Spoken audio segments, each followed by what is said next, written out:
Hi అండి అందరికీ. Welcome to Hridaya's kitchen. ఈరోజు నేను అటుకుల మిక్చర్ చేస్తున్నాను. క్రిస్పీగా, కొంచెం స్పైసీగా, అక్కడక్కడ పల్లీలు తగులుతూ చాలా టేస్టీగా ఉంటాయి. ఒకసారి ట్రై చేయండి. అటుకుల మిక్చర్ చేసుకోవడానికి పేపర్ అటుకులు కావాలి. ఒక హాఫ్ కేజీ పేపర్ అటుకులు తీసుకున్నాను. వాటిని కొద్ది కొద్దిగా జల్లించుకోవాలి. అందులో కొంచెం పౌడర్ లాంటిది ఉంటుంది. అది ఉంటే అటుకులు వేపుకునేటప్పుడు మాడిపోతాయి. దాన్ని మొత్తం జల్లించుకోవాలి. కొద్ది కొద్దిగా తీసుకొని వాటిని కలుపుతూ జల్లిస్తే మొత్తం పౌడర్ అంతా పోతుంది. ఇలానే అటుకులన్నీ మొత్తం జల్లించేసుకొని పక్కకు పెట్టుకోవాలి.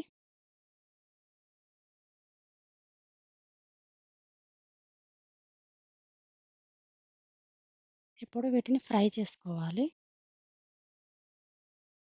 కొంచెం కొంచెంగా తీసుకొని సన్న మంట మీద కలుపుతూ ఫ్రై చేయాలి. క్రిస్పీగా అయ్యే వరకు ఫ్రై చేసుకోవాలి.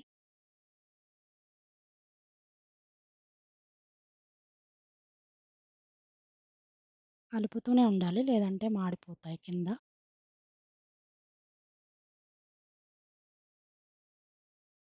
అటుకులు క్రిస్పీ అయ్యే వరకు ఫ్రై చేసుకొని పక్కకు పెట్టుకోవాలి.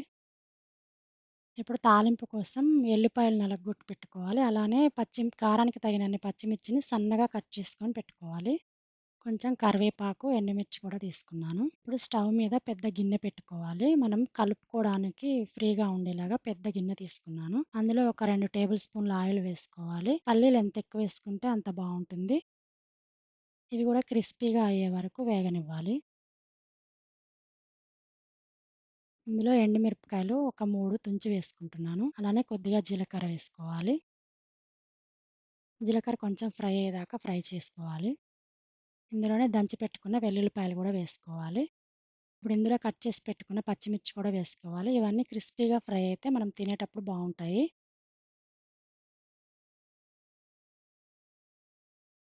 ఇందులో కొంచెం సాల్ట్ వేసుకొని ఫ్రై చేసుకుంటే మనకి కొంచెం ఉప్పు పడుతుంది. బావుంటుంది తినడానికి.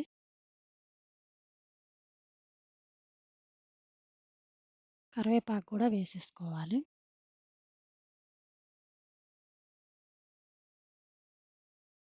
ఇవన్నీ కొంచెం క్రిస్పీ అయ్యే వరకు ఫ్రై చేసుకోవాలి.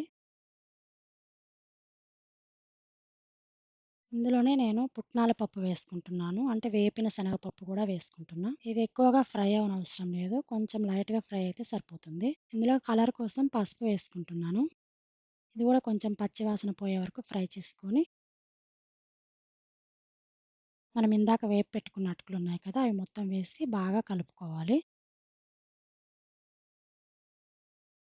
మొత్తం ఆ పోపంతా అటుకులకు పట్టేలాగా బాగా కలుపుకోవాలి.